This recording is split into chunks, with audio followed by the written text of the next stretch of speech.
നബി സല്ലല്ലാഹു അലൈഹി വസല്ലമ തങ്ങളുടെ സദസ്സിലേക്ക് ഒരിക്കൽ മഹാനായ ജിബ്രീൽ അലൈഹിസ്സലാം അപ്രതീക്ഷിതമായി കടന്നു വന്നു. അസർ നിസ്കാരത്തിന് ശേഷമാണ്. നബി സല്ലല്ലാഹു അലൈഹി വസല്ലമ തങ്ങൾ ഒരു സുഹൃത്തുമായി സംസാരിച്ചുകൊണ്ടിരിക്കുകയാണ്.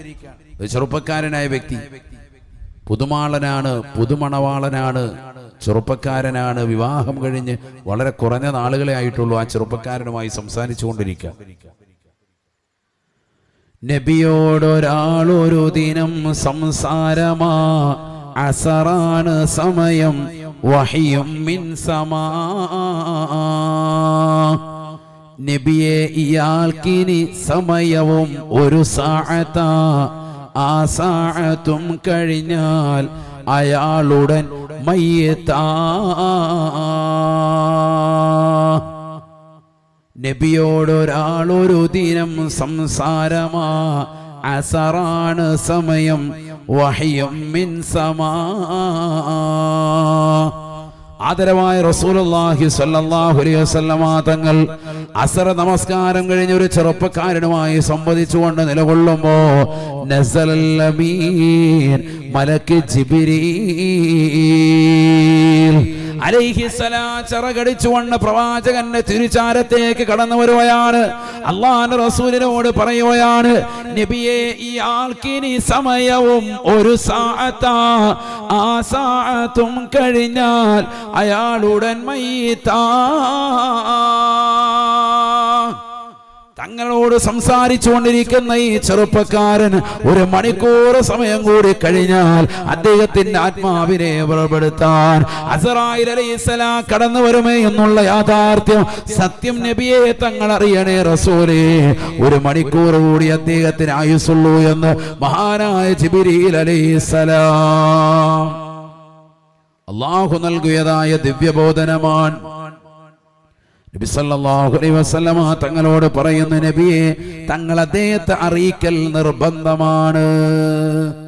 ആ ചെറുപ്പക്കാരനോട് തങ്ങൾ ഇത് പറയണം. ആദരമായ പ്രവാചകൻ വല്ലാതെ വിഷമിച്ചു പോയി. തന്നോട് സംവദിച്ചു കൊണ്ടിരിക്കുന്ന പുതുമണവാളനാണ്, വിവാഹം കഴിഞ്ഞ കുറഞ്ഞ ദിവസങ്ങളെ ആയിട്ടുള്ളൂ. നവവധുവിനോട് സംസാരിച്ച് കഴിഞ്ഞിട്ടില്ല, മധുവിധ ആഘോഷം തീർന്നിട്ടില്ല, അതിന്റെ സന്തോഷവും സൗരഭ്യവും കെട്ടണഞ്ഞിട്ടില്ല. വളരെ റാഹത്തായുള്ള ജീവിതം നയിച്ചു പോകുന്ന സഹോദരനാണ്. അല്ലാഹുവിന്റെ റസൂൽ സല്ലല്ലാഹു അലൈഹി വസല്ലമ തങ്ങൾ ആ ചെറുപ്പക്കാരനെ അടുത്തേക്ക് വിളിച്ചിട്ട് പറയുകയാണ്, രണ്ട് തോളിലേക്ക് കൈകളെടുത്ത് വെച്ച് പറയുന്നു, സഹോദരാ, 21 മണിക്കൂർ സമയം കൂടിയേ നിന്റെ ജീവിതത്തിൽ ബാക്കിയുള്ളൂ. അവസാനത്തെ സമയത്തിലേക്ക്, അവസാന മണിക്കൂറിലേക്ക് നീ എത്തിപ്പെട്ടിരിക്കുകയാണ്. ബഹുമാനപ്പെട്ട ജിബ്രീൽ അലൈഹിസ്സലാം എനിക്കിപ്പോൾ നൽകിയതാകുന്ന ആത്മാർത്ഥമായ വഹയാണ് എന്ന് നബിയുനാ റസൂലുള്ളാഹി ആദരവായ പ്രവാചകർ സല്ലല്ലാഹു അലൈഹി വസല്ലമ തങ്ങൾ ഇത് പറഞ്ഞപ്പോ പ്രവാചകന്റെ മുന്നിൽ നിന്ന് വിറയ്ക്കുകയാണ്. പൊട്ടിക്കരഞ്ഞതാകുന്ന സ്വഹാബി വര്യൻ ഒരു വേള ധൈര്യം സംഭരിച്ചുകൊണ്ട് പ്രവാചകന്റെ കൈക്ക് പിടിച്ചുകൊണ്ട് പ്രവാചകനോട് സലാം പറയുകയാണ്. യാത്ര പറഞ്ഞുകൊണ്ട് പ്രവാചകന്റെ മുന്നിൽ നിന്ന് പോകുമ്പോൾ ചോദിക്കുകയാണ്, യാ റസൂലല്ലാഹ്, മാദാ അഫ്അലു ഫീ ഹാദൽ വഖ്തി യാ ഹബീബല്ലാഹ്. അല്ലാഹുവിന്റെ റസൂലേ, റസൂലേ, ഈ അവസാനത്തെ സമയത്ത് ഞാൻ എന്ത് ചെയ്യണം റസൂലേ? 1 മണിക്കൂർ കഴിഞ്ഞാൽ ആത്മാവിനെ വേർപെടുത്തുമല്ലോ ഹബീബേ. എനിക്ക് സ്വർഗം പുൽകണം, നരകത്തിൽ നിന്ന് രക്ഷ നേടണം. ഞാൻ എന്റെ പ്രിയപ്പെട്ട ഭാര്യയോട് സംസാരിക്കാൻ പോലും സമയം കണ്ടെത്താൻ കുറഞ്ഞ ദിവസങ്ങളെ എനിക്കുണ്ടായിട്ടുള്ളൂ. പള്ളിയിലേക്ക് നമസ്കരിക്കാൻ വന്നതാകുന്ന വ്യക്തിയാണ്. അസർ നിസ്കാരം കഴിഞ്ഞപ്പോ പ്രവാചകരെ കണ്ടു സംസാരിച്ചു കൊണ്ടിരിക്കുമ്പോ പെട്ടെന്നതാ ജിബ്രീൽ അലൈഹിസ്സലാം വന്നുകൊണ്ട് പറയുകയാണ്, മഗ്‌രിബിന് മുമ്പ് ആത്മാവിനെ വേർപെടുത്തും കേട്ടോ. ബഹുമാനപ്പെട്ട സ്വഹാബി വര്യൻ വിറച്ചുപോയി. നബി തങ്ങളോട് ചോദിക്കുകയാണ്, മാദാ അഫ്അലു ഫീ ഹാദൽ വഖ്തി യാ ഹബീബല്ലാഹ്. നബിയേ, നബിയേ, ഞാൻ എന്ത് ചെയ്യണം റസൂലേ? ഈ സമയത്ത് ഞാൻ എന്ത് ചെയ്താലാണ് രക്ഷപ്പെടുക എന്ന് അല്ലാഹുവിന്റെ റസൂലിനോട് ചോദിക്കുമ്പോ പഠിച്ചു വെക്കണേ പ്രിയപ്പെട്ട മുസ്ലിമേ മുസ്ലിമത്തെ. അല്ലാഹുവിന്റെ റസൂൽ സല്ലല്ലാഹു അലൈഹി വസല്ലമ തങ്ങൾ പറഞ്ഞത് മാതാപിതാക്കളുടെ അടുക്കലേക്ക് പോകണമെന്നല്ല, വിശുദ്ധമായ നമസ്കാരം നിലനിർത്തി പള്ളിയിൽ നിലകൊള്ളണമെന്നല്ല, ഖുർആൻ പാരായണം ചെയ്തുകൊണ്ട് നിലകൊള്ളണമെന്നല്ല, മറിച്ച് റസൂലുള്ള പഠിപ്പിക്കുകയാണ് ഉത്തുലുബിൽ ഇൽമാ, അറിവ് പഠിക്കണേ, പരിശുദ്ധമായ ഖുർആൻ പഠിക്കുന്നവനാകണേ, പ്രവാചകന്റെ തിരുവചനങ്ങളിലേക്ക് നിന്റെ ജീവിതത്തെ കൊണ്ടുവരണേ, നീ പരിശുദ്ധമായ വിജ്ഞാനം പഠിക്കാൻ ഈ സമയം നീ വിനിയോഗിക്കണേ എന്ന് ഹബീബ് മുഹമ്മദ് മുസ്തഫ. തൊണ്ണക്കുഴി റൂഹ് ബിരിയാൻ ഇനി 1 മണിക്കൂർ മാത്രമാണ്, 60 മിനിറ്റുകൾ മാത്രം അവശേഷിക്കവേ ചെറുപ്പക്കാരൻ ഓടുകയാണ്. പ്രവാചകരോട് സലാം പറഞ്ഞ് കൈക്ക് പിടിച്ചുകൊണ്ട് മദീന പള്ളിയുടെ അകത്തലത്തിൽ വിജ്ഞാനത്തിന്റെ ശാഖോപശാഖകളിൽ ബന്ധപ്പെട്ട് നിലകൊള്ളുന്ന സഹാബത്തിന്റെ ഇൽമിന്റെ ഹൽക്കയിലേക്ക് സലാം പറഞ്ഞ് കയറിയിരുന്ന് ബഹുമാനപ്പെട്ടവർ ഇൽമ കരഗതമാക്കുകയാണ്. 1 മണിക്കൂർ കൃത്യം കഴിഞ്ഞപ്പോ നസല ഖാബിലുൽ അർവാഹ് മലക അസ്റായീൽ അലൈഹിസ്സലാം കടന്നു വരുകയാണ്. ആ ചെറുപ്പക്കാരൻ ആത്മാവിനെ വേർപെടുത്തുകയാണ്. ഇദാ ജാ അജലുഹാ ലാ യസ്തഖിറൂന സഅതാ വലാ യസ്തഖദിമൂൻ. മനുഷ്യാമാനവാ, നിന്റെ ആത്മാവിന് വേർപെടുത്തേണ്ട സമയമെത്തിയാൽ 1 സെക്കൻഡ് പോലും അല്ലാഹു മുന്തിക്കുകയോ 1 സെക്കൻഡ് പോലും പിന്തിക്കുകയോ ചെയ്യുകയില്ല. ഈ ദുനിയാവിൽ അമ്പരചുംബികളായ മണിമേട് കുളിച്ച് ഉല്ലസിക്കുന്നവരെ, മാളിക സൗധങ്ങൾ സുബഹി നമസ്കരിക്കാതെ കറന്നുറങ്ങുന്ന പ്രിയപ്പെട്ട സഹോദരിമാരെ, റീൽസുകൾ കണ്ടുകൊണ്ടും റീൽസ് കളിച്ചുകൊണ്ടും യൂട്യൂബിലൂടെ അശ്ലീലമാക്കപ്പെട്ട വീഡിയോകൾ കണ്ടുകൊണ്ടും കമന്റ് ചെയ്തുകൊണ്ടും മോശപ്പെട്ട തലത്തിലേക്ക് കണ്ണുകളെ കാതുകളെ ഹൃദയങ്ങളെ മലീമസമാക്കി നിലകൊള്ളുന്ന മുസ്ലിമേ മുസ്ലിമത്തെ, എപ്പോഴാണ് മരണം നമുക്ക് വരിക എന്നറിയില്ല.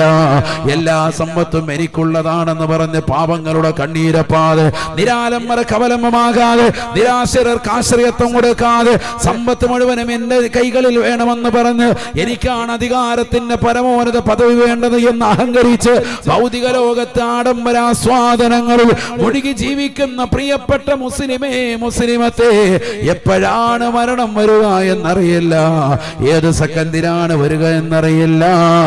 ഒരു കാര്യം ഉറപ്പിച്ചു കൊള്ളണേ, വലയു അഖിറല്ലാഹു നഫ്സാ ഇദാ ജാ അജലുഹാ. ഏതൊരു സഹോദരനാണോ ഏതൊരു സഹോദരിയാണോ അല്ലാഹു സുബ്ഹാനഹു വ തആല ഇന്ന സമയത്ത് അവൻ ആത്മാവിനെ എടുക്കണമെന്ന് തീരുമാനിച്ചിട്ടുണ്ട് എങ്കിൽ, നിന്റെ ഉമ്മയുടെ ഗർഭാശയത്തിലേക്ക് 4 മാസം നീ പ്രായമെത്തുമ്പോൾ തന്നെ അല്ലാഹു ചില തീരുമാനങ്ങൾ എടുത്തിട്ടുണ്ട്. അതിൽപ്പെട്ടതാണ് എന്നാണ് ഈ കുട്ടിയുടെ ശരീരത്തിൽ നിന്ന് ഞാൻ ഈ ഊതിയതാകുന്ന ആത്മാവിന് മലക്കുകൾ മുഖേന അല്ലാഹു പറഞ്ഞു വിട്ട് ഊതിയതാകുന്ന ആത്മാവിന് എപ്പോഴാണ് തിരിച്ചെടുക്കേണ്ടത് എന്നുകൂടി അല്ലാഹു അടയാളപ്പെടുത്തിയിട്ടുണ്ടത്രേ.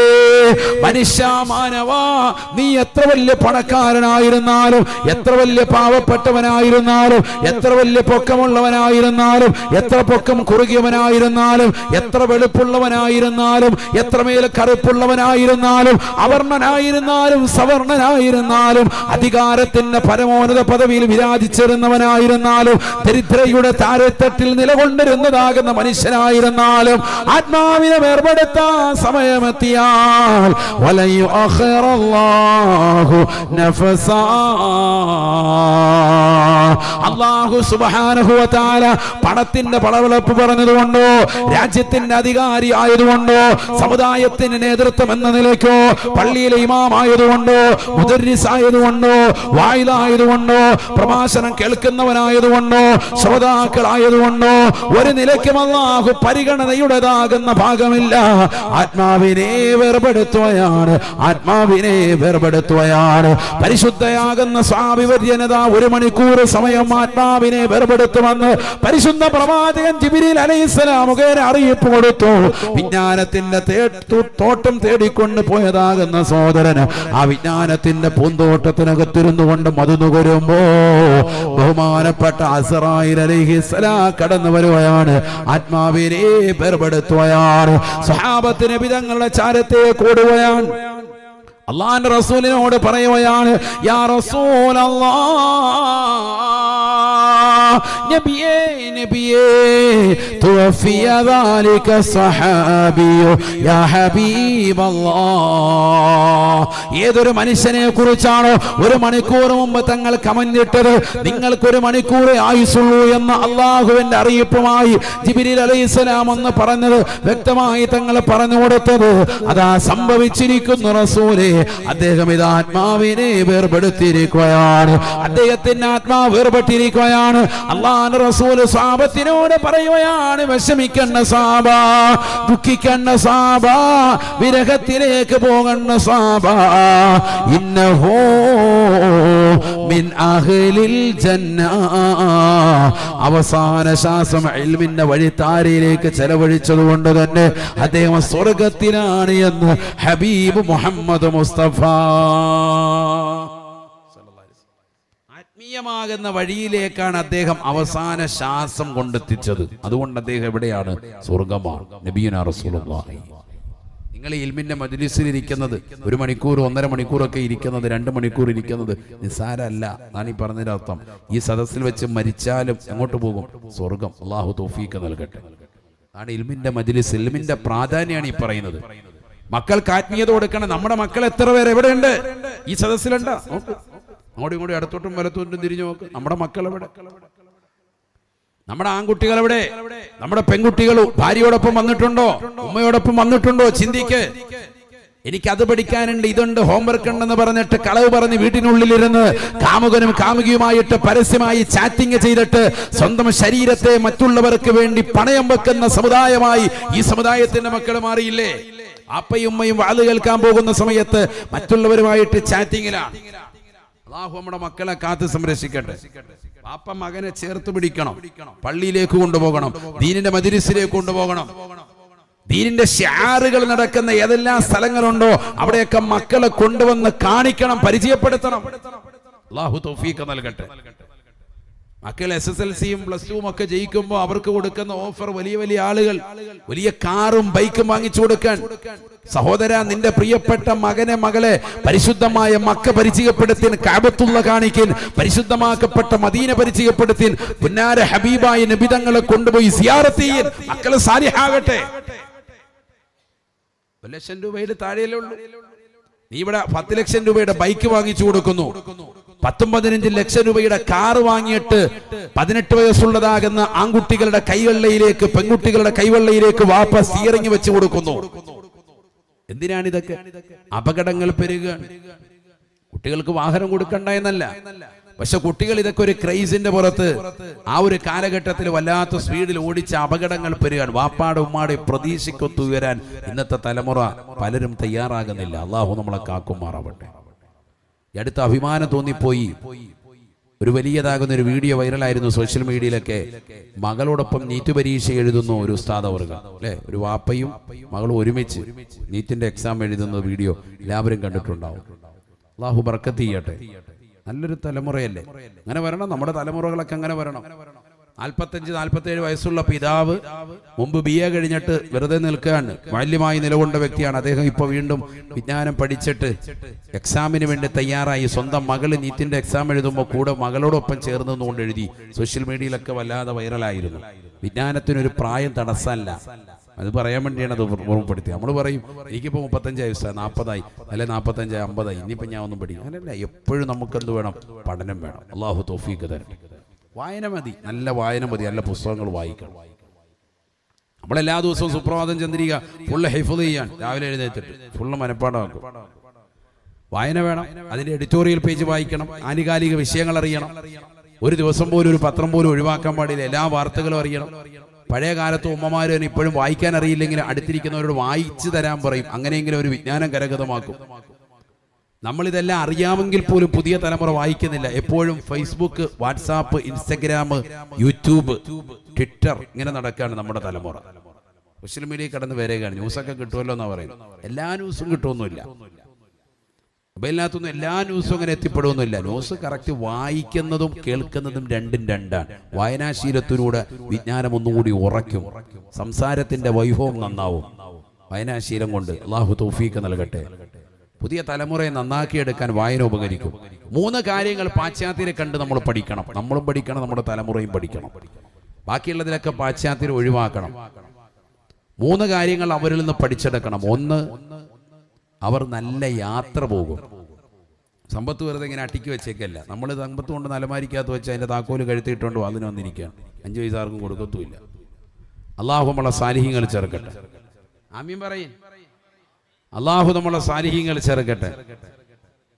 കാശുണ്ടായിട്ട് കാര്യമില്ല. അതുകൊണ്ട് എന്ത് ചെയ്യണം? നല്ല യാത്ര, ദീനിന് ഉപകരിക്കുന്ന യാത്ര. വെറുതെ ആവശ്യമില്ലാതെ ദുർത്തും ദുർവ്വയം അതല്ല. ഇപ്പൊ വെക്കേഷൻ സമയം കുടുംബവും ഒന്നിച്ച് എവിടെയെങ്കിലും യാത്ര പോയോ?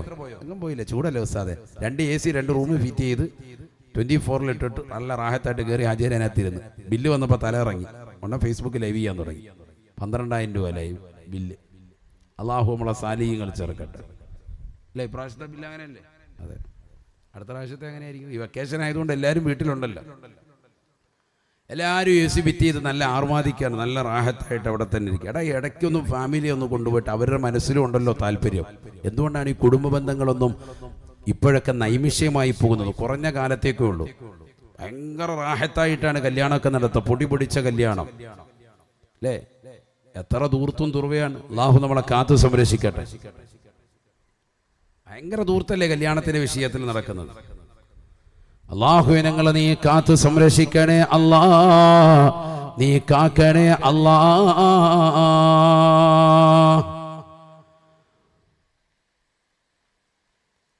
സദ്യക്ക് സമയം എത്തിയാൽ കേൾക്കുന്നതാ വിഭവങ്ങളെല്ലാം പലതരം ഇവിടുള്ളതാ.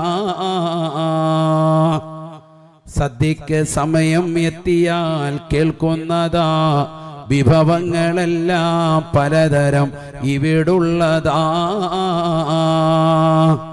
ബിരിയാണി വേണ്ടവർ പോകണേ തെക്കോട്ട്, നെയ്ച്ചോറിനാഗ്രഹമുള്ളവർ വടക്കോട്ട്, വെറും ചോറും കറിയും പ്രഥമനും കിഴക്കോട്ട്, പോകേണ്ടതാണേ കൈ കഴുകുവാൻ താഴോട്ട്. ആർക്കെവിടെയും നോക്കാം, കടക്കാം, രസിക്കാം, സ്ത്രീകൾക്ക് സ്വർഗം തന്നെയായി കണക്കാക്കാം. പണമുള്ളവൻ പേക്കൂത്തുകൾക്കിന്നടിമയാ, കല്യാണമത് നടമാടുവാനൊരു വേദിയാ. കറക്റ്റാണ്. എൻ്റെ ഉമ്മാടെ ഉപ്പ കൂടിയാണ് ബഹുമാനപ്പെട്ട മർഹൂം തഴവ ഉസ്താദ്. അള്ളാഹുവിടുത്തെ ദറജ ഉയർത്തുമാറാവട്ടെ. എൻ്റെ വല്യുപ്പ അവര് രചിച്ചതാണ് അൽ മവാഹിബുൽ ജലിയ. ഈ പദ്യങ്ങളൊക്കെ അവരുടേതാണ്. അവര് വഫാത്തായിട്ട് 25 വർഷമായി. എത്ര വർഷമായി? 25 വർഷം. അതിനും 20-25 വർഷങ്ങൾക്ക് മുമ്പ് എഴുതി പൂർത്തീകരിച്ചതാണ് അൽ മവാഹിബുൽ ജലിയ. അഥവാ 50 കൊല്ലം പഴക്കമുണ്ട്. ആ 50 കൊല്ലം ഇപ്പുറത്തേക്ക് നോക്കുമ്പോൾ ഇന്ന് നമ്മുടെ കാലഘട്ടത്തിൽ നടക്കുന്നതിലേക്ക് നോക്കി പറഞ്ഞതുപോലെ ഒരു കറാമത്തിന്റെ എഴുത്താണ് ബഹുമാനപ്പെട്ടവരായി എഴുതിയത്. മൊത്തം കറക്റ്റാണ് അല്ലേ? സദ്യക്ക് സമയം എത്തിയാൽ കേൾക്കുന്നതാ വിഭവങ്ങളെല്ലാം പലതരം ഇവിടുള്ളതാ. ബിരിയാണി വേണ്ടവർ പോകണേ തെക്കോട്ട്, നെയ്ച്ചോറിനാഗ്രഹമുള്ളവർ വടക്കോട്ട്, വെറും ചോറും കറിയും പ്രഥമനും കിഴക്കോട്ട്, പോകേണ്ടതാണ് കൈ കഴുകുവാൻ താഴോട്ട്. സംഭവം നല്ല രസകരമായിട്ടാണ് എഴുതിയിരിക്കുന്നത്, സരളമായിട്ട്. പക്ഷെ മനസ്സിനെ വല്ലാതെ പിടിച്ചു കുലുക്കും. കറക്റ്റ് അല്ലേ? ഒരു കല്യാണത്തിന് ഓഡിറ്റോറിയത്തിലോട്ട് ചെന്നു, ആചാരെ എന്താ കഴിക്കുന്നത്? ആചാര്യ ഷുഗർ വന്ന്, ഷുഗർ 600-ലാണെങ്കിൽ കുഴപ്പമില്ല, മയ്യത്താകുന്ന മട്ടൻ കഴിച്ചിട്ടാകട്ടെ. ആചാര്യ മട്ടൻ കഴിക്കാൻ പോവാ. പിന്നെ ഇന്നും അങ്ങനെ കല്യാണത്തിന് അടിച്ചിട്ട് വന്നിട്ടില്ലേ? കൊള്ള നല്ല കുട്ടൻ ബിരിയാണി റാഹത്തായിട്ട് വേഗം അറ്റാക്ക് വന്ന് തീരണമെങ്കിൽ അത് സ്ഥിരമായിട്ട് കഴിച്ചാൽ മതി.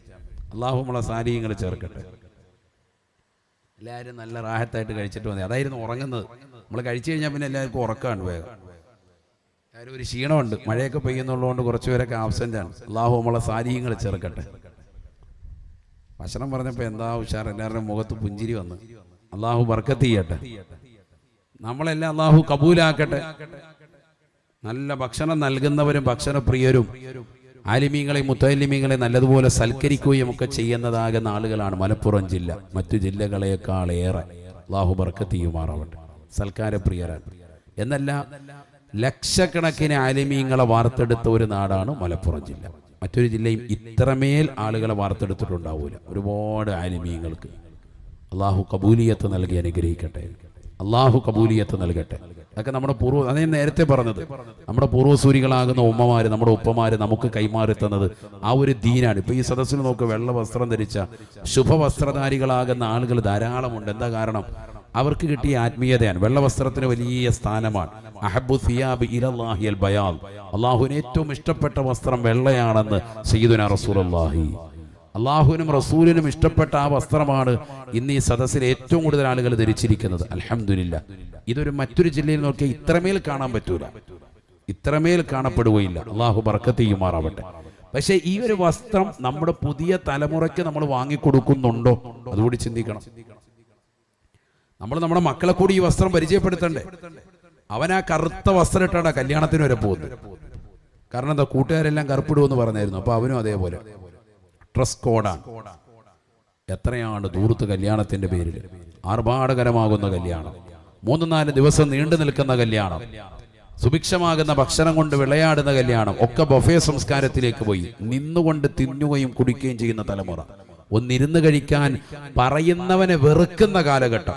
ഒന്നിരുന്ന് കഴിക്കട്ടെ എന്ന് പറയുന്നവനോട് വെറുപ്പായി. അല്ലാഹു നമ്മളെ കാക്കുമാറാവട്ടെ. മൻ ശരിബൽ മാഅ ഖായിമൻ ഇബ്തലാഹു അല്ലാഹു ബിബലാഇൻ ലാ ദവാ ലഹു സയ്യിദുനാ റസൂലുള്ളാഹി. നിന്നുകൊണ്ടൊരാൾ വെള്ളം കുടിച്ചാൽ, സംസം വെള്ളമാണെങ്കിൽ പോലും ഇരുന്നാണ് കുടിക്കേണ്ടത്. ഷാഫി മദ്ഹബിലെ ആധികാരിക ഗ്രന്ഥങ്ങൾ പരിചയപ്പെടുത്താൻ അങ്ങനെയാണ്. ചിലർ സംസം വെള്ളം കാണുമ്പോൾ നിന്ന് കുടിക്കും. നബി നിന്ന് കുടിച്ചില്ലേ? അതൊക്കെ വിശദീകരിച്ചിട്ടുണ്ട് ഫുഖഹാക്കൾ. നബി നിന്ന് കുടിച്ചത് റുഖ്സയായിട്ട് ഇളവ് കാണിക്കാൻ, കാരണം തിക്കും തിരക്കുമുള്ളതാകുന്ന ആ ഘട്ടത്തിൽ അങ്ങനെ ചെയ്യാം എന്നതിലേക്കൊരു സൂചികയായിട്ട് തന്നതാണ്. അല്ലാതെ പ്രവാചകന്റെ വാക്കാണ് അവിടെ ഏറ്റവും കൂടുതൽ ശ്രദ്ധിക്കേണ്ടത്. മൻ ശരിബൽ മാഅ ഖായിമൻ ഇബ്തലാഹു അല്ലാഹു ബിബലാഇൻ ലാ ദവാ ലഹു.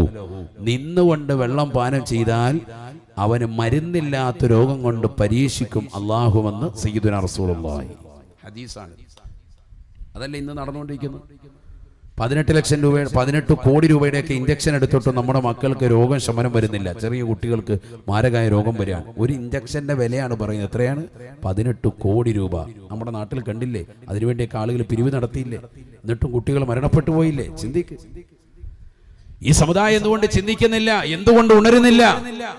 അതുകൊണ്ട് റബ്ബ് സുബ്ഹാനഹു വ തആലയുടെ നന്ദി പ്രകാശനമുള്ളവരാക്കി പുതിയ തലമുറയെ ആത്മീയതയിൽ നിഴലിച്ചുകൊണ്ട് വിജ്ഞാനം പകർന്നു കൊടുക്കൻ. ധൂർത്തും ദുർവയവും പഠിപ്പിക്കരുത്. വെള്ളം കിട്ടാതെ വലിയാണ് ആളുകൾ, പ്രയാസപ്പെടുകയാണ്. മക്കൾ ഇപ്പോഴും ധൂർത്തടിക്കാണ് വെള്ളം. മക്കൾക്ക് ഉപദേശം കൊടുക്കണം. വീട്ടിലെ ഷവറൊക്കെ തുറന്നു വെച്ചാൽ മണിക്കൂറുകളാണ് അത് ഉപയോഗശൂന്യമായിട്ട് വെള്ളം ഇങ്ങനെ പൊയ്ക്കൊണ്ടിരിക്കുന്നത്. ഈ സമയത്ത് വെള്ളം ഉപയോഗിക്കേണ്ടത് ബക്കറ്റിൽ തന്നെയാണ്. അര ബക്കറ്റ് വെള്ളം കൊണ്ട് നബി സല്ലല്ലാഹു അലൈഹി വസല്ലം തങ്ങൾ കുളിക്കുമായിരുന്നു. ഹദീസിൽ കാണാം. ഒരു സാഅ് വെള്ളം കൊണ്ട്. അള്ളാഹു നമ്മളെ സാലിഹ്യങ്ങൾ ചേർക്കട്ടെ. അര ബക്കറ്റ് വെള്ളമാണ് എന്ന് പറഞ്ഞാൽ നമ്മുടെ വീട്ടിലുള്ളത് വലിയ ബക്കറ്റാണ്. അങ്ങനത്തെ ബക്കറ്റും അല്ല. സാദാസീത ഒരു ബക്കറ്റ് എടുത്താൽ അതിന്റെ അര ബക്കറ്റ് വെള്ളം കൊണ്ട് നബിതങ്ങൾ കുളിക്കും. നമ്മൾ പറയും, ഓ ആ കുളിയൊന്നും ശരിയാവൂല ഉസ്താദേ, നല്ല റാഹത്തായിട്ട് കുളിച്ചിട്ടുണ്ടാവൂല. നമ്മൾ വാഷ്റൂമിൽ കാര്യം സാധിക്കാനിരിക്കുമ്പോൾ പൈപ്പിലെ മോട്ടറിലെ വെള്ളം തീർന്നു പോകണം ടാങ്കിൽ. ആരും സഹായിക്കാനും ഇല്ല. അപ്പോൾ കൊണ്ട് പൈപ്പിനകത്ത് നിന്ന് ഒരു കപ്പ് വെള്ളം ഇങ്ങനെ റാഹത്തായിട്ട് കിട്ടി. കഴുകി ഇറങ്ങുമോ? നല്ല അടിപൊളിയായിട്ട് കഴുകിയിട്ട് ബാക്കി കാൽഭാഗം മിച്ചം ഉണ്ടാവും. പെടണം, അപ്പോഴേ പഠിക്കുക. നമ്മളിത് പെടുന്നില്ല. നമുക്കിപ്പോഴും നല്ല റാഹത്താണ്. കാരണം വാപ്പ ഗൾഫിൽ നിന്ന് കഷ്ടപ്പെട്ട് ഇഷ്ടംപോലെ കാശുണ്ടാക്കി ഇഷ്ടംപോലെ വെള്ളം ടാങ്കിൽ അടിച്ച് കയറ്റിയിട്ടിട്ടുണ്ട്. റാഹത്താണ്. ആർക്കും ഒരു കുഴപ്പമില്ല. കഷ്ടപ്പാട് മുഴുവൻ വാപ്പാക്കല്ലേ, നമുക്കൊരു കുഴപ്പമില്ല. കിണറി ഇടയ്ക്കിടയ്ക്ക് പോയി നോക്കുമ്പോൾ വെള്ളം ഒരു തടിയും കൂടെ ഉണ്ട്. എന്നാൽ പിന്നെ കിടക്കട്ടെ. മോട്ടറിട്ട് ഫുള്ള് വലിച്ചു കയറ്റി ഇഷ്ടം പോലെ അങ്ങ് ആറുമാദിക്കുക. ഈ ഒരു സ്വല്പം മഴയും ഈ ഒരു സന്തോഷവും അള്ളാഹു ഇടയ്ക്ക് നമുക്ക് നൽകിയില്ലെങ്കിൽ, ഇതിങ്ങനെ ഈ ചൂടിങ്ങനെ നിലനിന്ന് പോയാൽ ഒന്ന് ആലോചിച്ച് നോക്കൂ. എന്താ ഈ പറയുന്ന റബ്ബിന്റെ സൃഷ്ടിപ്പ് എന്താണ്? നമ്മൾ ഈ സംസാരിക്കുന്ന ഇതേ സമയത്ത് തന്നെ 2 മാസം നമുക്കിവിടെ വെയിൽ വന്നപ്പോൾ തന്നെ നമ്മുടെ വെള്ളം തടാകം മുഴുവനും വറ്റിപ്പോയി. ഭാരതപ്പുഴ കവിഞ്ഞൊഴുകിയിരുന്നത് ജലപ്രളയത്താൽ 2018 19 ഒക്കെ നിറഞ്ഞ് കവിഞ്ഞൊഴുകിയതാകുന്ന ഭാരതപ്പുഴ ഇന്ന് പോയി നോക്കണം. ആളുകൾ അതിന്റെ അങ്ങേയറ്റത്ത് പോയിട്ട് ഫുട്ബോൾ കളിച്ചുകൊണ്ടിരിക്കുക. ഒരു തുള്ളി വെള്ളമില്ല. കിണറിലെ വെള്ളം പോയി, കുളങ്ങൾ വറ്റിപ്പോയി, ഒരു തുള്ളി വെള്ളം എവിടെയില്ല. എല്ലാം അള്ളാഹു വറ്റിച്ചു കളഞ്ഞിരിക്കുക. 2 മാസം ചെറിയൊരു വെയിൽ തന്നപ്പോ. എന്നാ വലിയ വെയിലാണോ? ഒന്നും അല്ല. മറ്റുള്ള രാജ്യങ്ങളിലും മറ്റുള്ളതാകുന്ന സ്ഥലങ്ങളിലും ചേർത്ത് നോക്കുമ്പോൾ ഇതൊന്നും ഒന്നുമല്ല. എങ്കിൽ പോലും നമ്മൾ പറയും ഗൾഫിലെ ചൂട് പോലെയല്ല ഇവിടുത്തെ ചൂട്, വല്ലാതെ പുഴുങ്ങിയെടുക്കാൻ. 13ഓളം ആളുകളാണ് ഈ വർഷം നമ്മുടെ സംസ്ഥാനത്ത് തന്നെ മരണപ്പെട്ടത് ഈ ഒരു ചൂടേറ്റിട്ട്. ഈ അടുത്ത് നിങ്ങൾ കേട്ടിട്ടുണ്ടാവും, പത്തനംതിട്ടയിലെ പെരുമ്പിട്ട എന്ന് പറയുന്ന ഒരു ദേശത്ത് ഒരു പ്രായം ചെന്നതാകുന്ന ഹൈദ്രോസ് മുസ്ലിയാർ എന്ന് പറയുന്ന വ്യക്തി കുപ്പിയും പാട്ടയും ഒക്കെ പറക്കി ഉപജീവന മാർഗം നയിച്ചിരുന്നതാകുന്ന ഒരു പാവപ്പെട്ടതാകുന്ന ഒരു സഹോദരൻ, 90 വയസ്സിന് മുകളിലുള്ള വ്യക്തി, അദ്ദേഹത്തിന്റെ ഭാര്യയാകുന്ന അന്ധയാകുന്ന പ്രിയപ്പെട്ടതാകുന്ന ഭാര്യ 85 വയസ്സുണ്ട്. രണ്ടുപേരും ഒരു ചെറിയ കുടിലാണ്, ചെറിയൊരു പുരയിലാണ് വസിക്കുന്നത്. രണ്ടുപേരും മരണപ്പെട്ടു പോയ വിവരം നാട്ടുകാരറിയുന്നത് 2 ആഴ്ച കഴിഞ്ഞിട്ടാണ്. മനസ്സിലാക്കണം. ആ വീട്ടിനുള്ളിൽ മരിച്ചു കിടക്കാൻ ദുർഗന്ധം പുറത്തേക്ക് വമിക്കുന്നത് കണ്ടിട്ടാണ് ആളുകൾ ജനൽ പൊളിച്ചു നോക്കുമ്പോൾ മരിച്ചു കിടക്കുന്നതായിട്ട് കണ്ടത്. പോലീസുകാരെ ഇവരറിയിച്ചു. ഇപ്പൊ ഈ അടുത്ത് ന്യൂസിൽ വന്നാണ്, 5 ദിവസമായിട്ടുള്ളൂ ന്യൂസ് വന്നിട്ട്. കാരണം അന്വേഷിച്ചപ്പോൾ പറയുന്നത് എന്തെന്ന് പറഞ്ഞാൽ ചൂട് മൂലം പ്രയാസപ്പെട്ട് വെള്ളം പോലും കിട്ടാതെ ആയി മരണപ്പെട്ടതാണ്, ഒരാൾ നോക്കാനില്ലാതെ. ആലോചിക്കുക, അമേരിക്കയിലെ സാൻ ഫ്രാൻസിസ്കോയിലുള്ള ഒരു കഥയല്ല ഞാനിനി പറയുന്നത്, അല്ലെങ്കിൽ തുർക്കിയിലെ ഇസ്താംബൂളിൽ ഒരു വ്യക്തി മരണപ്പെട്ടു പോയതിൻ്റെ ഒരു കഥയല്ല ഞാനീ പറയുന്നത്, മറ്റൊരു രാജ്യത്തെ കഥയല്ല, നമ്മുടെ സ്വന്തം നാട്ടിൽ നടക്കുന്ന കഥകളാണ് ഈ പറയുന്നത്. ഒരാൾ പോലും വെള്ളം കൊടുക്കാനില്ലാതെ പ്രയാസപ്പെട്ട് ഹൈദ്രോസ് മുസ്ലിയാർ എന്ന് പറയുന്ന പാവപ്പെട്ട ഒരു മനുഷ്യൻ, അദ്ദേഹം എല്ലാ ജുമഅയ്ക്കും പ്രായാധിക്യം വകവെക്കാതെ 90-ന് മുകളിൽ പ്രായമുള്ള ആ മനുഷ്യൻ വായ്പൂർ എന്ന് പറയുന്നതാകുന്ന കോട്ടയം ജില്ലയിലെ പള്ളിയിലേക്ക് ജുമഅയ്ക്ക് വേണ്ടി വടിയും കുത്തിപ്പിടിച്ച് പാവപ്പെട്ട ആ സഹോദരൻ വരാറുണ്ട്. 2 ആഴ്ചയായിട്ട് കാണുന്നില്ല. അങ്ങനെയാണ് അന്വേഷണം തുടങ്ങിയത്. അന്വേഷിച്ച് വീട്ടിലെത്തിയപ്പോൾ നോക്കുന്നത് 2 പേരും മരിച്ചു കിടക്കാൻ. ആദ്യം ഭർത്താവ് മരിച്ചു കാണും. ആ ഭർത്താവാണ് ഭാര്യയുടെ കാര്യങ്ങൾ നോക്കിയിരുന്നത്. 85 വയസ്സുള്ള ഭാര്യയാണ്, അന്ധയാണ്, കണ്ണിന് കാഴ്ചയില്ല. അവർക്കും വെള്ളം എടുത്തു കൊടുക്കാനൊന്നും ആരുമില്ല. അവസാനം അവർ അവിടെ കടന്ന് നരകിച്ച് മരിക്കണം. ആലോചിച്ച് നോക്ക് നിങ്ങൾ. ദുനിയാവിൽ അള്ളാഹു ചിലർ കൊടുക്കുന്ന പരീക്ഷണം ഒരുപക്ഷെ ആഖിറത്തിന് ഉന്നത വിജയമായിരിക്കും. അള്ളാഹുരുടെ ദറജ ഉയർത്തുമാറാവട്ടെ. ആരുമില്ല, അയൽവാസികളില്ല, നാട്ടുകാരില്ല, എല്ലാവരും അറിയുന്നത് പുറത്തേക്ക് ദുർഗന്ധം വന്നപ്പോഴാണ്. നടന്നത് ഈ അടുത്താണ്, പത്തനംതിട്ടയിലെ പെരുമ്പിട്ടയിൽ നടന്ന സംഭവം. എല്ലാ മീഡിയയും കവർ ചെയ്തു എന്ന വാർത്തയായിരുന്നു ഞാനീ പറയുന്നത്. ചൂട് കാരണം, അത്രമേൽ കഠിനമാകുന്ന ചൂട് അള്ളാഹു സുബ്ഹാനഹു വ തആല നമുക്ക് നൽകി പരീക്ഷിക്കുന്നു. എന്നാൽ ഇതേ സമയത്ത് തന്നെ മക്കയിലെ പരിശുദ്ധമാക്കപ്പെട്ട കാബയുടെ പരിസരത്തുള്ള സംസം കിണറിലേക്കൊന്ന് നോക്കിൻ. അള്ളാഹു നൽകുന്ന അത്ഭുതം എത്രയാണ്! അതിൻ്റെ ഉറവ് പൊട്ടിയ അന്ന് മുതൽക്ക് ഇന്ന് വരെ ടൺ കണക്കിനാണ് അതിൽ നിന്ന് വെള്ളം ഇങ്ങനെ കൊണ്ടുപോയിക്കൊണ്ടിരിക്കുന്നത്. ലിറ്റർ കണക്കിന്, എത്ര ലിറ്ററാണ്, കോടിക്കണക്കിന് ലിറ്റർ ഇപ്പോൾ അവിടുന്ന് തന്നെ സംഭരിച്ചു കഴിഞ്ഞു. ഇപ്പോഴും സംഭരിച്ചു കൊണ്ടിരിക്കുന്നു. മോട്ടറുകൾ ധാരാളം വെച്ച്, വലിയ പവറുള്ള മോട്ടോർ വെച്ച് അടിച്ചുകൊണ്ടേയിരിക്കുകയാണ്. സെക്കൻഡ് ബൈ സെക്കൻഡിൽ 1000 ലിറ്റർ പരം വെള്ളം ഇങ്ങനെ വന്ന് ശേഖരിച്ചു കൊണ്ടിരിക്കുകയാണ്. ലോകത്തിന്റെ നാനാഭാഗങ്ങളിൽ, നമ്മുടെയൊക്കെ വീടിന്റെ അകത്തളങ്ങളിൽ പോലും കിണറിൽ വെള്ളമില്ലെങ്കിലും സംസം വെള്ളത്തിന്റെ ഒരു ബോട്ടിലുണ്ടാവും.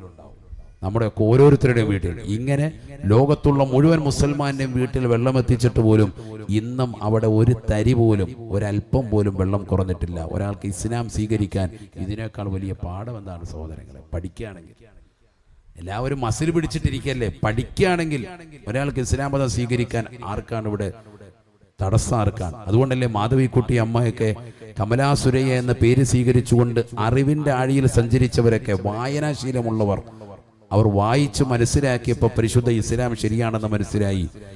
തിരുവനന്തപുരത്തുള്ളതാകുന്ന ആ സഹോദരി പരിശുദ്ധമായ ഇസ്ലാമിലേക്ക് കടന്നു വന്ന് തിരുവനന്തപുരം ജില്ലയിലെ തന്നെ പ്രസിദ്ധമായ പള്ളിയുടെ ഖബർസ്ഥാനിൽ ഇന്നും അവർ അന്ത്യവിശ്രമം കൊള്ളുകയാണ്.